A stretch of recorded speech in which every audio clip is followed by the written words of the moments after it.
Ladies and gentlemen, we gained 2 chapters of One Piece this month. Only 2 due to the ongoing pandemic in the world today. 2 chapters that are hereby setting the stage for the events that are about to happen on Onigashima.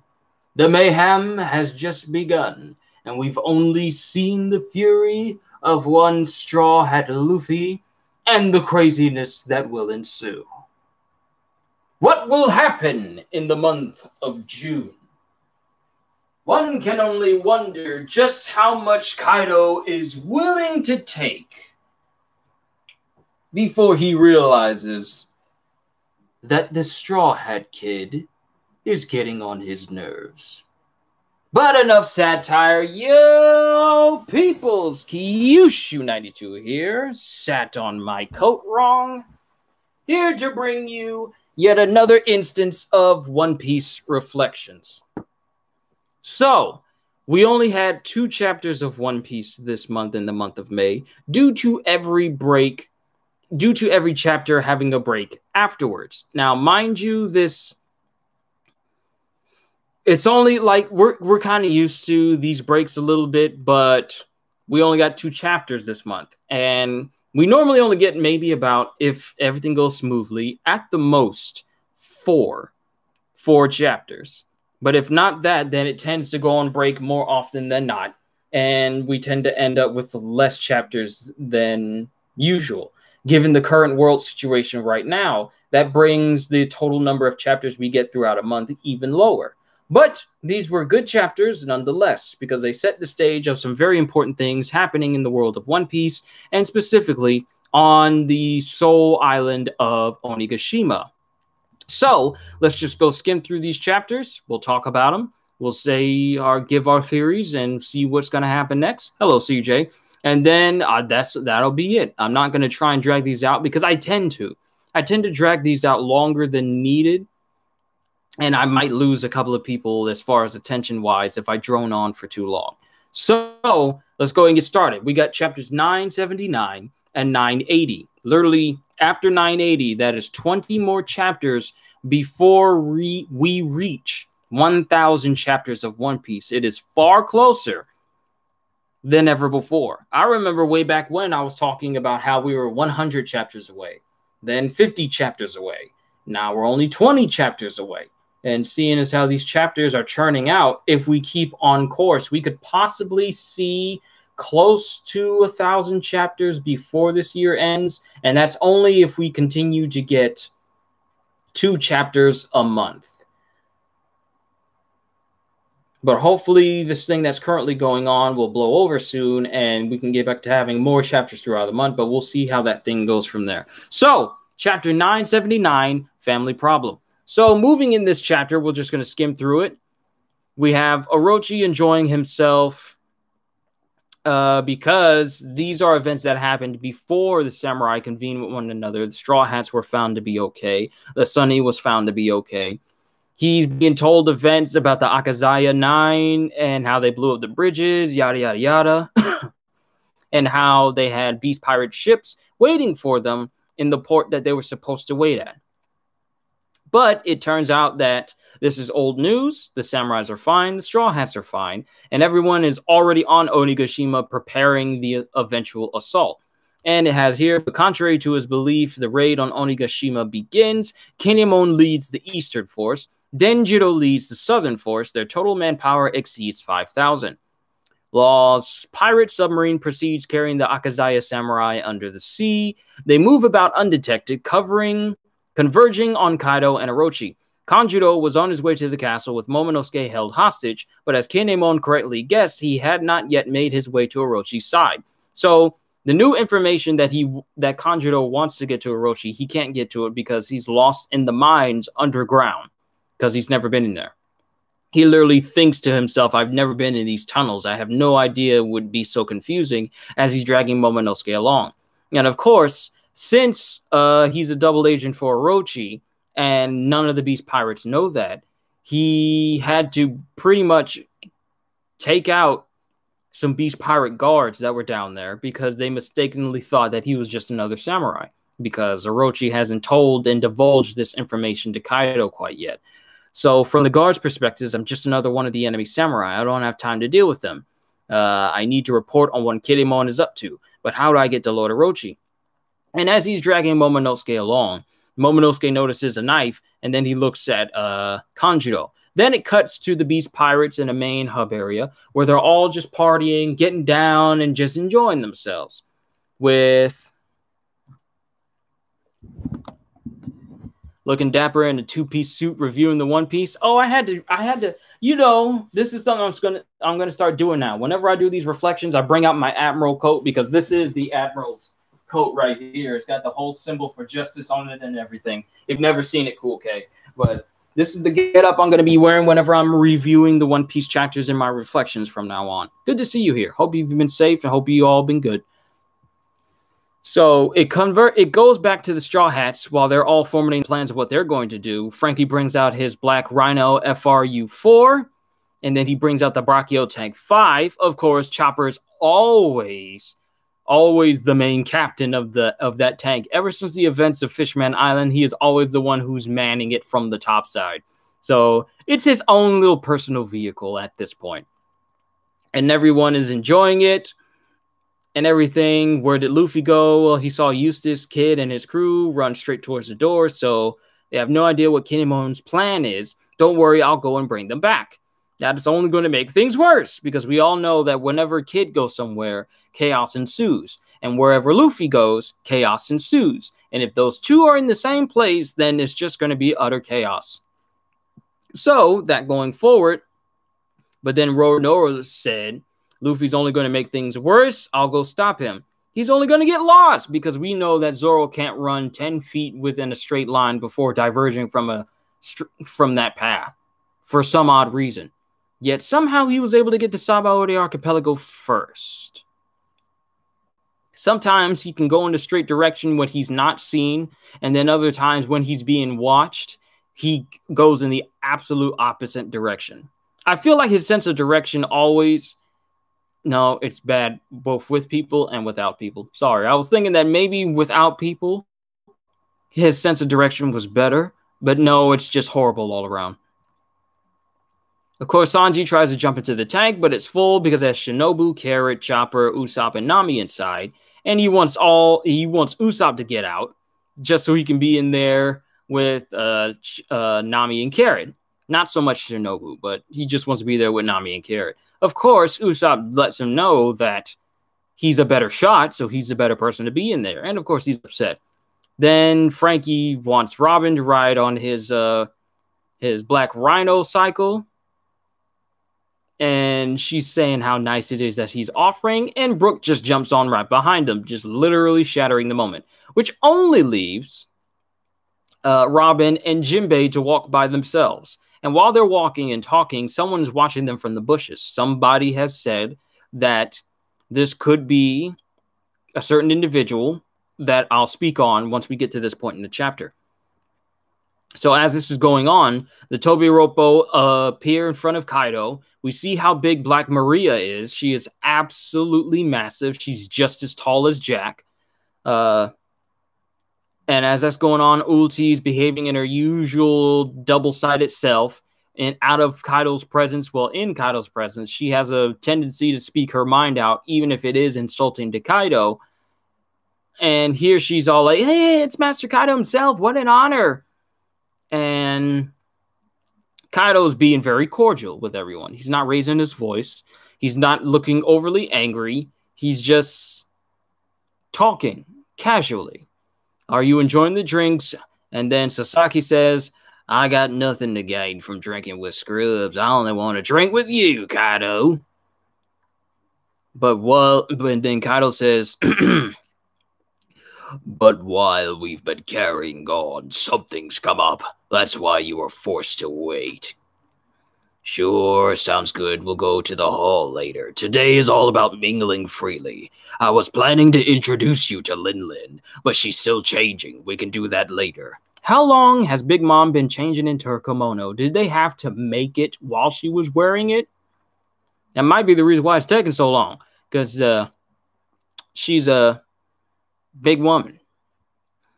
But while we're carrying on, something's come up. That's why you were forced to wait. Come on, get it together already. As you can see, Ulti really does not care what she says, even if it's to her commander, Kaido. And of course, Page 1 in his human form is trying to be all reserved and quiet and trying to calm people down. And Kaido, usually, he would reciprocate with angry tones had it been one of his lower peons.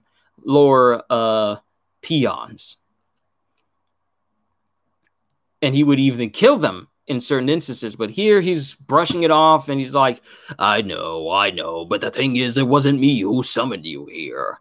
Huh? Then who asked for us? It was me. And it turns out that it's King who summoned all the Tobiropo there. And I called for them, Kaido. King, this was your idea. That's right. Some of you wouldn't bother to show up if you knew that it was me ahead of time.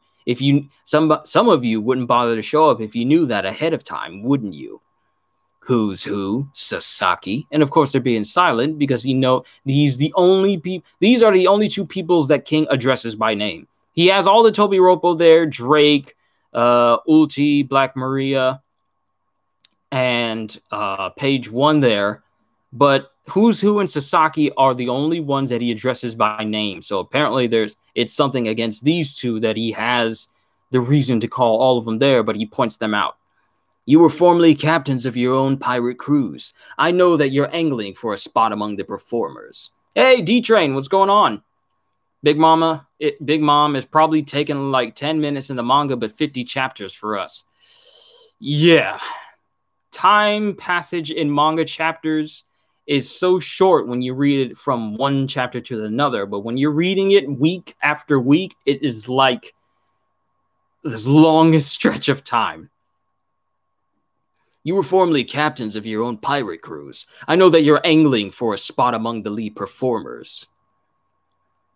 Oh, this organization is a meritocracy. You climb the ranks with skill. Of course we're aiming high. Shut up and stay in your place. Hey, knock it off the fighting. This is a celebration. Speak up, King. Why did you summon them?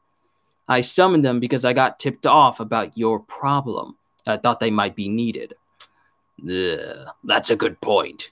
Bao Huang, recite the day's schedule. I heard that Big Mom could be making a plan against Kaido. Hey, it's Kizaru. Where at? I know I got his outfit on because of the cufflinks, but unfortunately, the rest of the outfit is far too small for me to wear. It literally comes up like high water clothes. It's absolutely ridiculous. Apparently, medium sizes in certain fitting companies is just completely different from sizes that actually fit me. So, probably won't be doing that again. Kizaru! Oh, moshimosh! Kochira borisarino. I'm gonna stop there. But Bao Huang falls down. Master Queen is currently emceeing the show on the Golden Festival stage. But after that, the three lead performers in Fukudo Kuju will be holding a toast. And then Shogun Orochi and Master Kaido will give a speech. Apparently, someone told me that I almost made them spit out their drink when they heard me read that, apparently, during when I did this initial reaction. And upon the arrival of the Big Mom Pirates ship, she will have Master Kaido and Big Mom. We will have Master Kaido and Big Mom join together to formally announce the world's strongest pirate alliance. Following that, Master Kaido will have a very important announcement. That is all. I figured out how Kaido can be beaten. Let's just go to the world of Pokemon and snatch up some of those fairies. Because fairy types are strong against dragon types. Maybe get a water type and then just use surf on them. Since when were fairies and Pokemon a thing? I think since Pokemon X and Y. Because of Xerneas, the fairy giant antler rainbow Pokemon. Ever since that game. Then fairy types just became a thing after that. And And we see that this is the first introduction of Bao Huang, Animal Kingdom Pirates headliner. She's a headliner, flying squirrel smile type. So she's able to float down and everything. Time for Jigglypuff to step up and beat Kaido. Hey, Psycho, what's going on? Hope you guys have been doing good. In short, this is the task I want you to perform. I need you to find and bring back my idiot son Yamato, who disappeared earlier today. That sounds like a formidable task. I take it that your major announcement involves young Master Yamato? That's correct. I see. I'm not keeping up with Pokemon, so no clue what new stuff they added. Yeah, X and Y and Omega Ruby and Alpha Sapphire are the last Pokemon games I've played. I never played Sun, Moon, Ultra Moon, or the Sword and Shield. So I don't know what all they got going on in those games either. That's where I dropped off of Pokemon because, well, console is really what I play on the most of the time. And as he's discussing this, Ulti's complaining, what a pain it is, your stupid family problem. As you can see, Ulti doesn't have a problem speaking out against her commander-in-chief, yet Kaido is brushing it aside, because apparently this is a very delicate matter, and he's not trying to get anyone riled up, it seems.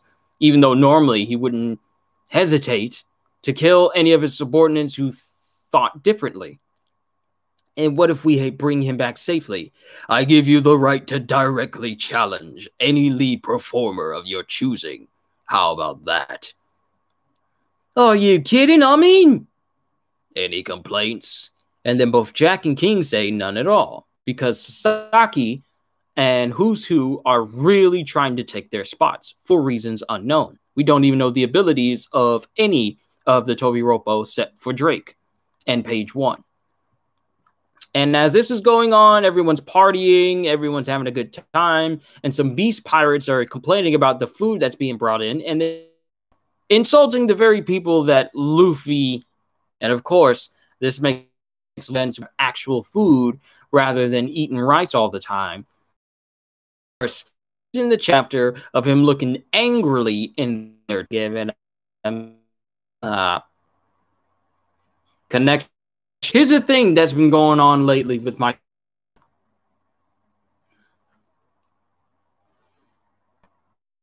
not going to keep and that's been happening relatively. My internet has been acting. Is it still lagging?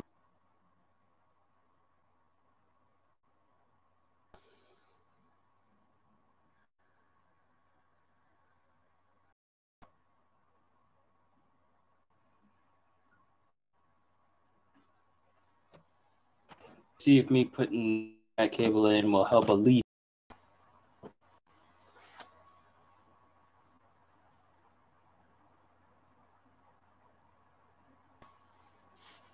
Technical difficulties, yeah. Our internet has been kind of fuzzy lately.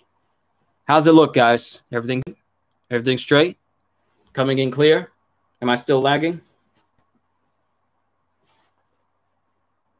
We clear?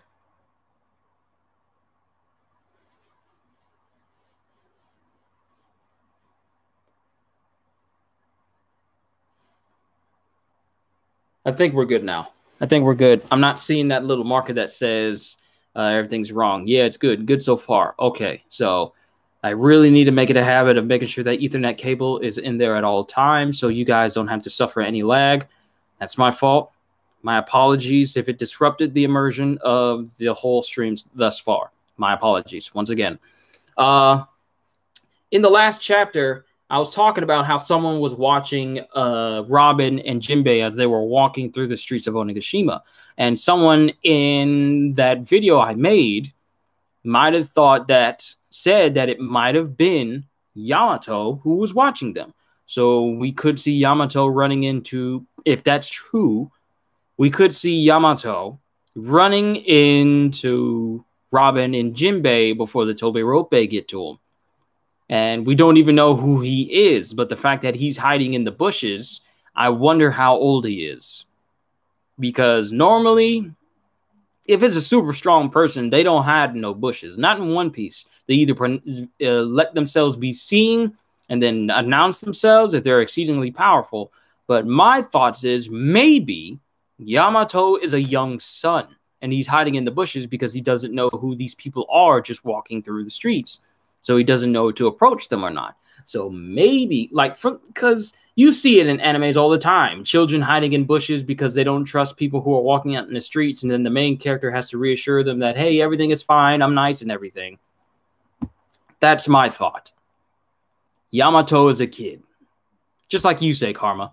That's my thought, because that's the only reason why a person would be hiding in the bushes if they're a kid in a manga or anime. No grown men be hiding in bushes unless they're a complete coward and scaredy cats. At least if they're strong, at least. They never hide. They always announce themselves. But that is chapter 979. Let's move on to 980, and then we'll call it a session here. So, oh no, Yamato's a kid. I don't want that. Who knows? Like, I know I made a whole bunch of theories wondering, like, what if it's the child, what if it's the son of Orochi, and he's also mad strong? And what if he's stronger than Katakuri? That's a theory, but also the theory that Yamato is just a kid. That's another one. And when we see Yamato, our theories are either going to be realized or dashed. So we just got to wait until next week. Now, moving on to chapter 980, Fighting Music. So in this chapter, Luffy has enough of the people ridiculing everyone of Okobore Town. I keep calling it Ebisu Town, and Ebisu and Okobore are completely different. But he has enough of all the people, of all these beast pirates making fun of everyone in Okobore Town, and he keeps thinking of Tama, how she was enjoying all the fresh food, fresh, clean food that she was eating. He goes gum elephant gun, and he smashes the area where these beast pirates are, including one of the main offenders who was laughing at the people of the town.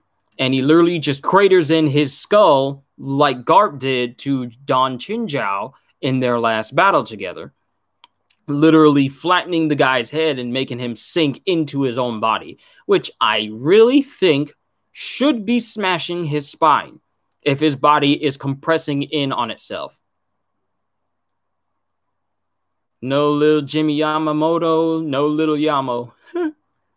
But after that goes on, Queen notices what's going on, and everyone's all like, fight, fight! And then Luffy cracks his neck, as he's prone to do before he starts to brawl. And in another direction, we have Kid and his pirate crew, his crew just walking through. And before they can even get further, Killer notices that a building, great coat, looking good, Admiral Kyushu. Well, thank you, Neil. Thank you, Neil. Good to see you, Neil. Hope you and yours have been safe out there right now. But before Kid can proceed forward, a building gets slashed straight through, and Killer notices this. And before anything else happens, we notice that it turns out that it's Zoro slicing through a building on the opposite side of the room, because he went to go look for Luffy and stop both of them from causing any trouble. But it's Luffy and Zoro who actually caused trouble. Luffy ran after Kid to keep Kid from doing anything stupid and ruining the plan. And Zoro ran after Luffy to keep Luffy from doing anything stupid and ruining the plan. And here they are, ruining the plan. Putting themselves out there for all to see, causing the biggest ruckus, literally ruining the point of their disguises. And Kid's all like, does he understand the words that are coming out of his mouth? What a mess you made of things. Why can't you behave and infiltrate the group like a normal person? Literally shouting out the thing that's supposed to be secret in an infiltration mission. You don't see John Wick saying, hey guys, I'm about to shoot you with this M4 real quick, so just letting you know. You don't see him doing that. Because he understands that if you don't tell people something before it happens, it catches them off guard. That's the reason why. Doesn't that make Zoro a hypocrite? In that same instance, yes. Why can't you behave and infiltrate the group like a normal person? He says after he's completely and loudly sliced through a tower. standing up for all to see him. Yeah, hypocrite. But they spilled the Oshiriko on the ground on purpose. The Oshiriko? Well, that settles it. They gotta get sliced. And just like that, they both agreed to start causing trouble. And Kid and all the rest of them are wondering, why is that setting them off? And then Queen is up there all like, hey, hold on. Hold up. What's the surprise? Explain. And Master Queen, Doctor, help. But this isn't a war. I know, but they haven't figured us out yet. Huh? These guys aren't with us? And of course, Scratchman notices while he's emceeing and DJing. That's super obviously Strawhead Luffy. What's he doing here? I heard he was in prison in Udon. Announcer, finish him. Yeah, Sado. Yeah, Foss. Can you imagine what a gory, like, what a gory One Piece show would be like? Considering how devastating things are, they only hamper it because it's not that type of anime, not that type of manga. But can you imagine what a gory One Piece thing would be like? Like, literally, everything that would normally kill people, it would be far, far more gruesome, now that you think about it. But as that's going on, they both think about, all right, Luffy, if you're satisfied now, let's scram! They're running away! And they're literally causing too much of a ruckus. As they're running away, they're beating up Beast Pirates, literally telling people where they are. And of course, Queen is looking on, wondering, how did they get out of prison? And of course, what is it, Morley? I want to say, not Marley. Hold on.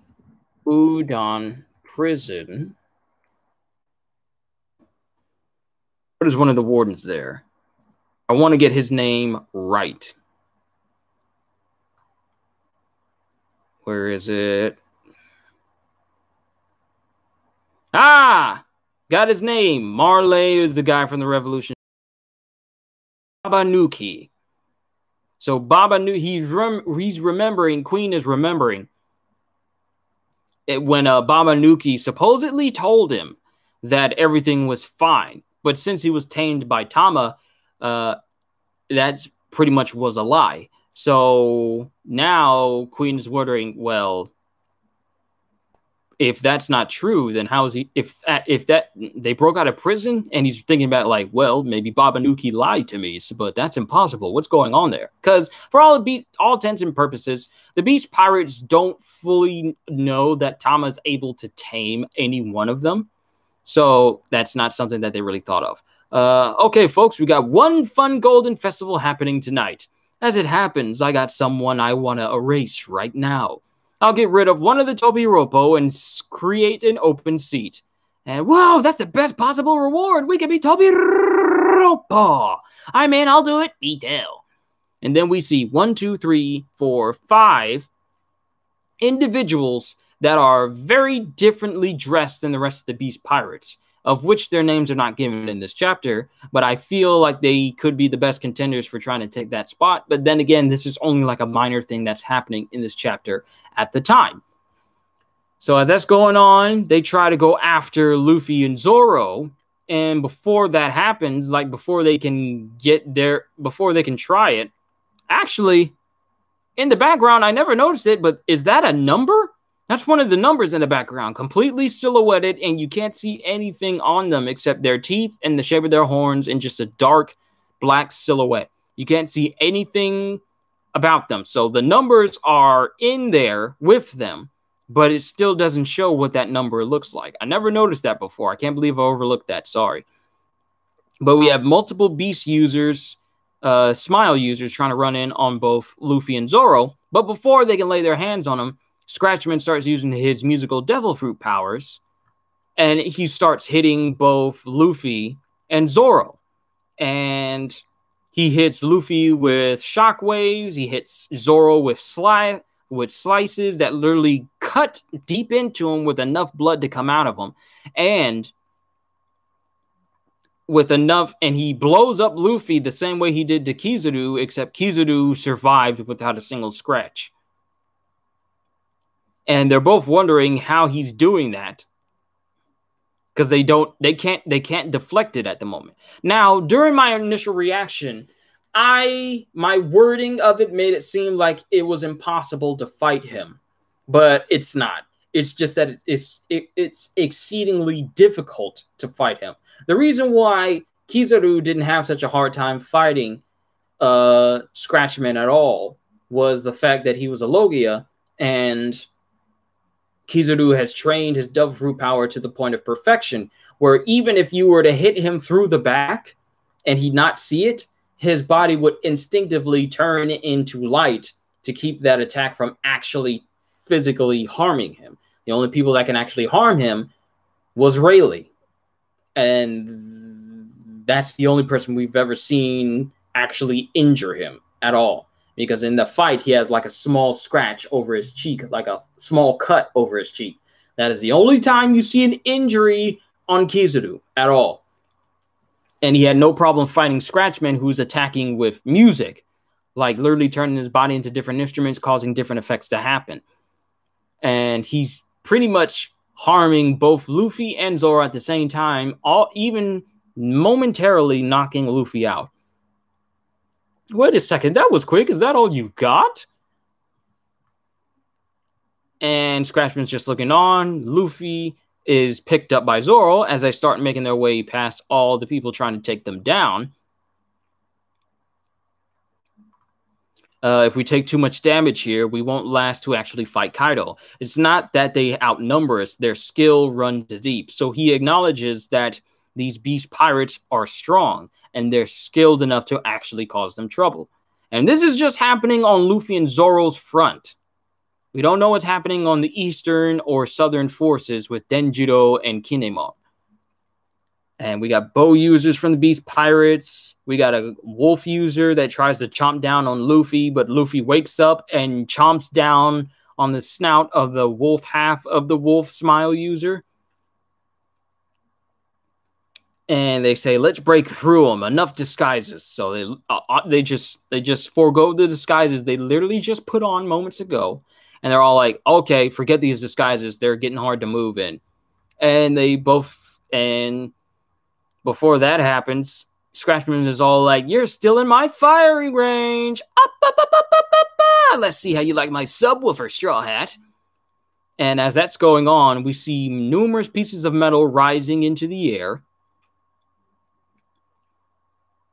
And someone is saying, they'll spot you too, one of the members of Kid's crew. And he says, I don't care. That traitor over there is how all this got started.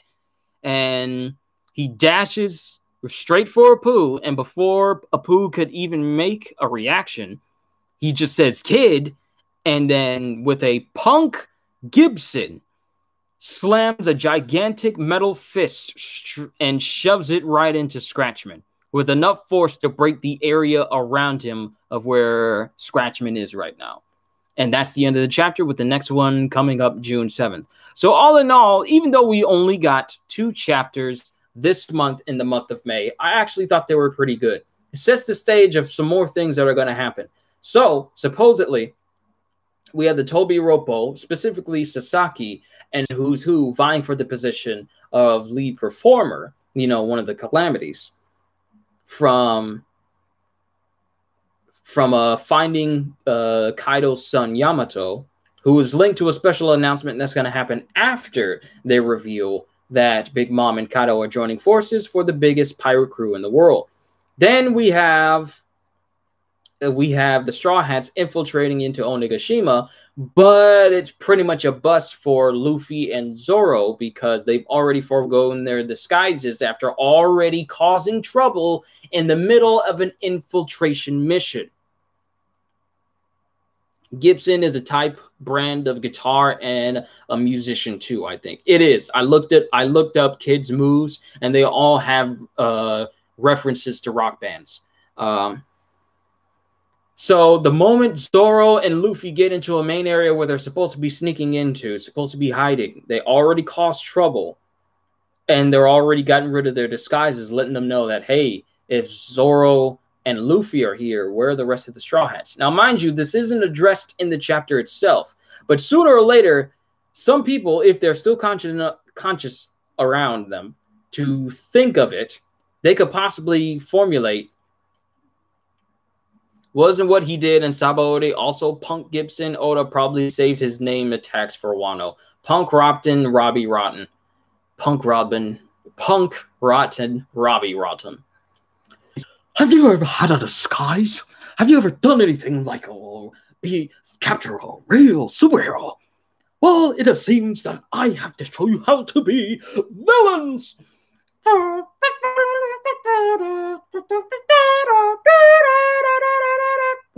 But rest in peace, Robbie Rotten. He was number one. Well, is number one, still is.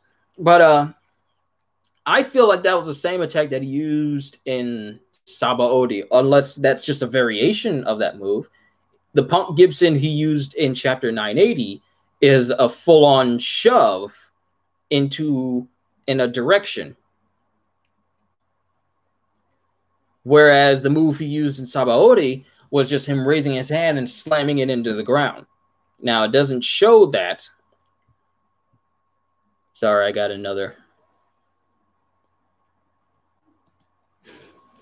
notifications. Let me hear a Pika impression. Pika, Pika, Pika, da, da, da. I met the musician too. Punk Rotten, Robbie Rotten. But yes. Isn't that from Lazy Town? Yes, it is. So I felt, because when I looked through Kid's spreadsheet and looked at his abilities, it didn't say that it was a variation of the same move he used on Sabaody. So maybe the move he used on Sabaody is completely different from Punk Rotten or Punk Gibson.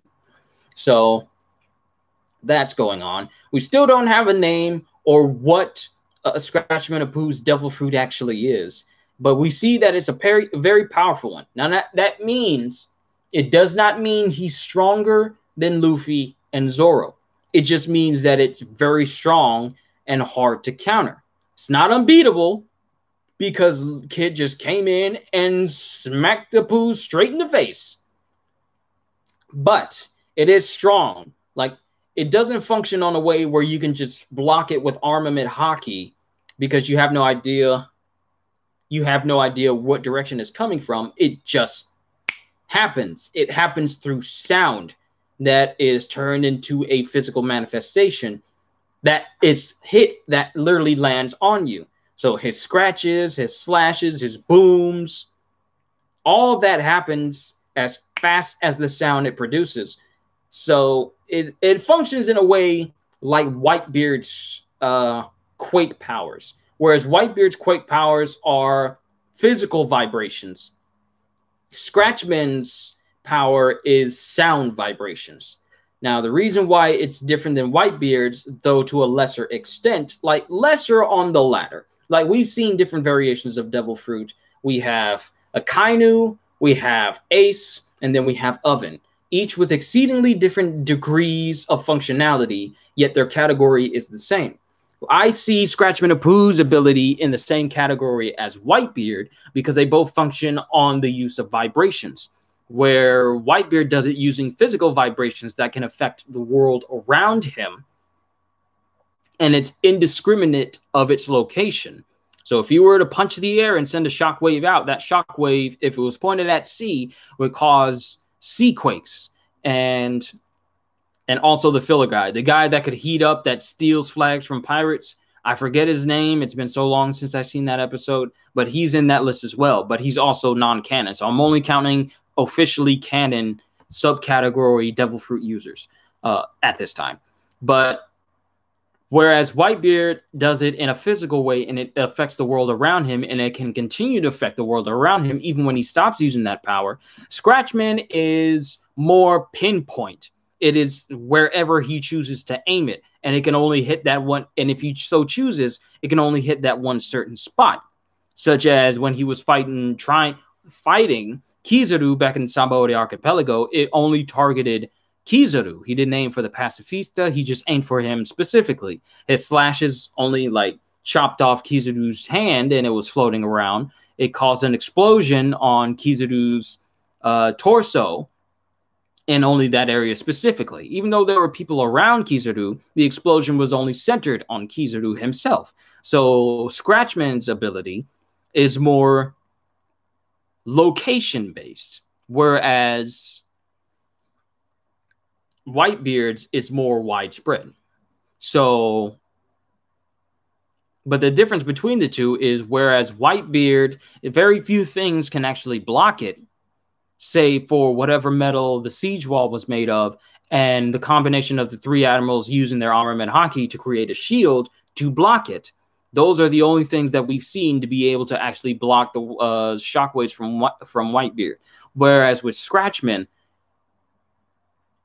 it's hard to tell when it hits you, such as it's able to hit Kizaru, who can turn his whole body into light. And mind you, he didn't suffer any damage. It did cut off like his limbs and everything, but it didn't do any lasting damage. But he wasn't able to just turn intangible, and it completely ignored him, though. Doesn't Sentomaru have advanced armament haki? Yes. The Ashigara Dokoi shove. Don Akino was the one who stole the pirate's flag. Thank you, Cody Brooks. I forgot his name. It's been literally, I haven't seen that episode since sometime last year.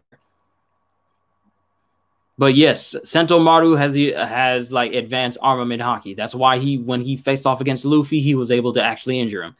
The Asino family. What is it? Akino family or Asino? I think it's Akino. I could be getting that completely wrong. But yes, he was in that group as well. But like I said, I was only counting the canon subcategory heat-based devil fruit users in that one conversation. But with Scratchman's ability, we don't know what the capabilities are, save for he can turn music into an actual weapon. And you said it right the first time, Akino? Okay. We don't know the capabilities of Scratchman's music-based devil fruit. We don't know how far-ranged it is, how far it can go. We don't know its weaknesses. We don't know its full strength. We don't even know its name. But hopefully in the upcoming chapters, we learn what it is so we can understand how it can be beaten. Because if he's going to be fighting Kid, either Kid will figure it out or Luffy and the others will figure it out. But seeing as how Queen knows that Luffy and Zoro are there, Luffy and Zoro are pretty much going to have their hands full. And if word gets back to Kaido that Straw Hat is there, it's going to be all-out war. Forget Kaido. If Big Mom, literally the only reason why Big Mom is there in Wano in the first place is because she's there to kill Luffy. If she finds out that Luffy's there on Onigashima, you can kiss Onigashima goodbye. And not only that, if she finds out that Nami has Zeus, it's over. There's a nose on my nose. I said there's a nose on my nose. I was about to say there's a sneeze. Oh, by those.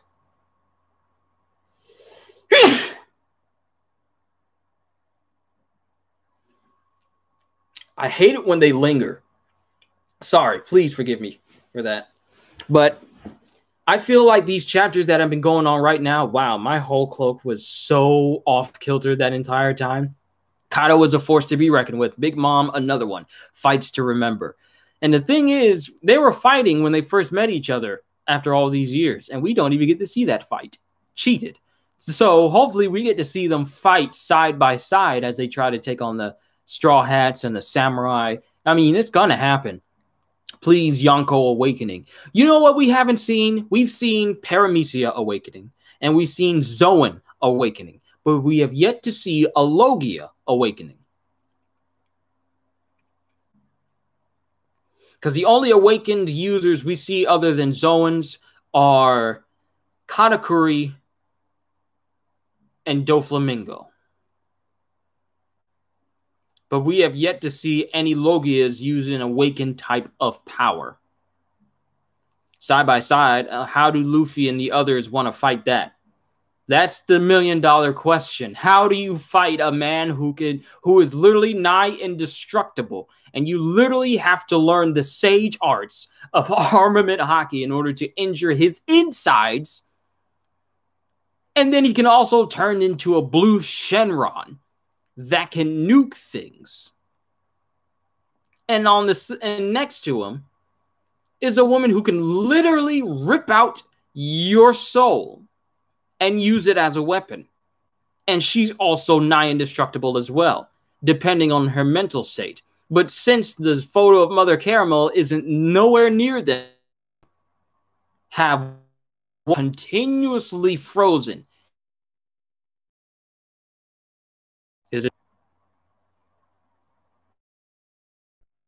Is it skipping? It's skipping. You can't tell me that the result of Punk Hazard being effect. The thing keeps popping up again. It tells me that there has to be extended form. It makes it scary when you think about it.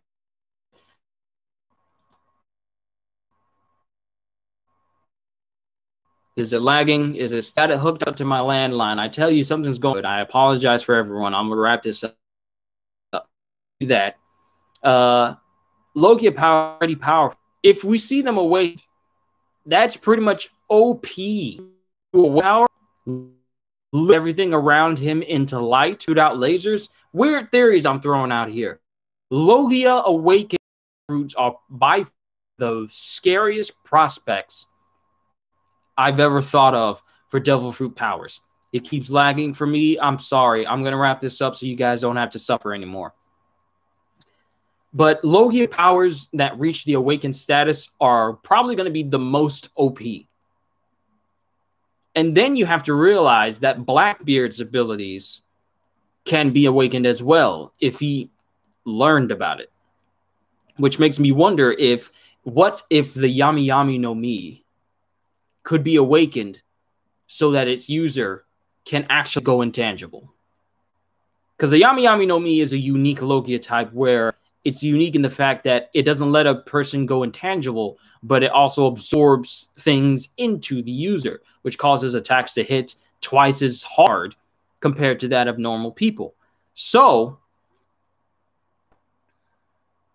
what I'm thinking is, what if Blackbeard was able to awaken his Yami Yami no Mi, and it would allow him to actually be intangible like an actual Logia? Things would pass through him instead of being absorbed into him, causing him damage.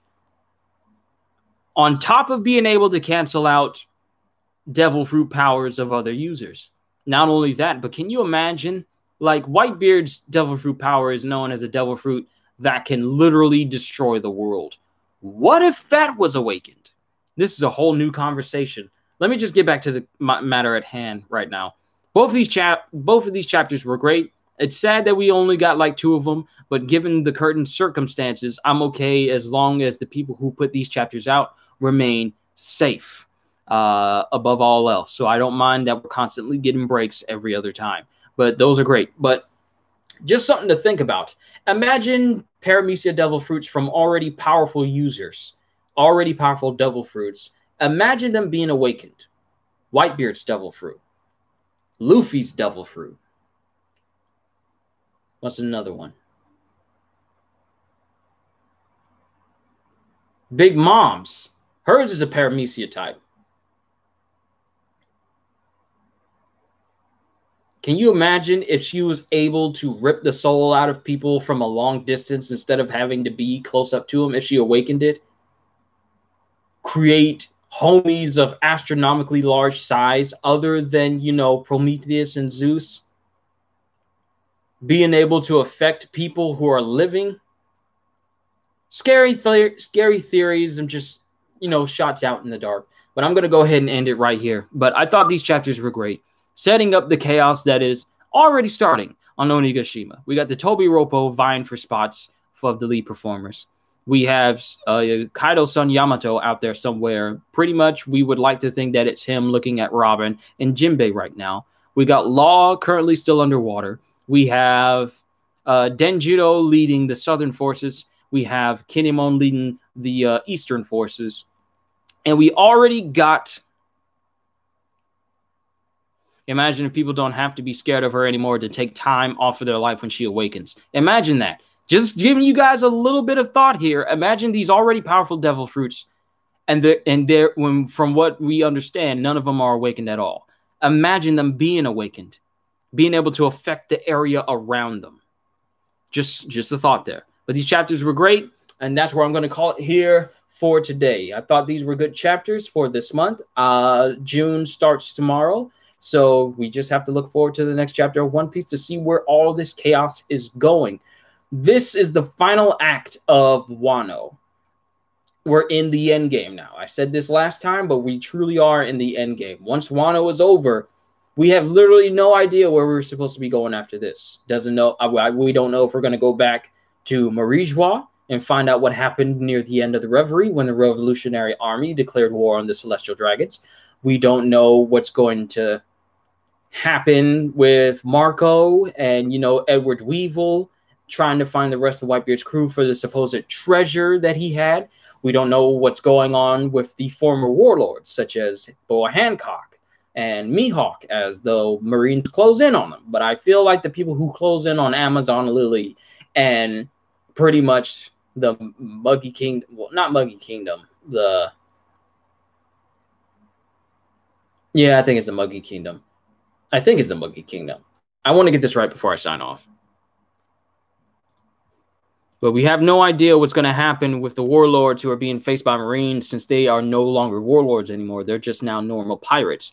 This is also a scary thought, because now they are they're no longer bound by the world government. Like, hey, you're under our protection, so you can do whatever you want. Just make warlords who are no longer bound by the world government to do whatever they want. So if the world government chooses to go after them, I feel like they're going to have some massive problems. Kuraigana Island. Yes, so that's the island. So we can pretty much pronounce all the Marines that head to the locations of Boa Hancock, and Crocodile was debatably awakened, well, at least in that environment. It's more so that if a user of a devil fruit is in the same location of their elements, such as if Crocodile was in a desert area, he could use his powers to greater effect because he could pretty much affect the area around him. But it doesn't necessarily say that it's his awakening that's doing it. It's just that he's using... It's said that Logia users can also use the elements around them that matches the type that they are if it's from an outside source. So that's just what I think. But I feel like all the Marines that are heading to Amazon Lily and Mihawk right now, they're pretty much dead, save for the super important named people like Admiral Momonga and like Vice Admiral Momonga and Kobe. And I feel like Kobe may have an easier time getting to Hancock, though not arresting her, due to their affiliation with Luffy. But that's a story for another time. But I thought these were good chapters for this month. Like I said, sad that we didn't get more, but I'm okay with it as long as the people who make them and Oda and his staff are okay. So I'm looking forward to the next sequence of chapters that we get in June. Hopefully we get more than 2, but I'm not going to hold my breath on that, because given the fact that we've been getting breaks every single chapter, that might be the thing that we have to go through for the rest of this year, supposedly. We have to see how things go. But I thought these were good. So this is where I'm going to end it here for today, folks. I'm just going to chill for the rest of the day, because I'm going to be starting my playthrough of The Last of Us on New Game Plus tomorrow, leading up to the release of The Last of Us Part 2 on June 14th. So hope to see you guys there. I'm not going to stream it. It's going to be video, so I can dedicate a video to each individual chapter, so that way I can get it all out to you guys within a reasonable sense of time. So thank you guys for checking out my channel and just being here. For all of you guys who have been here for literal years, it still amazes me that this channel is still going after all these years. 6 years, and really only 5 of which has been dedicated to games and reviews and such. You guys are amazing. Thank you for your encouragement, your kind words, and just being here. This is my dream. This is what I love to do, and I never get tired of it whatsoever. This is not a job for me because I enjoy it. So with that being said, hope y'all enjoyed. Can't wait to see you all in my next videos. Have a fantastic day. And once again, as always, later, peoples.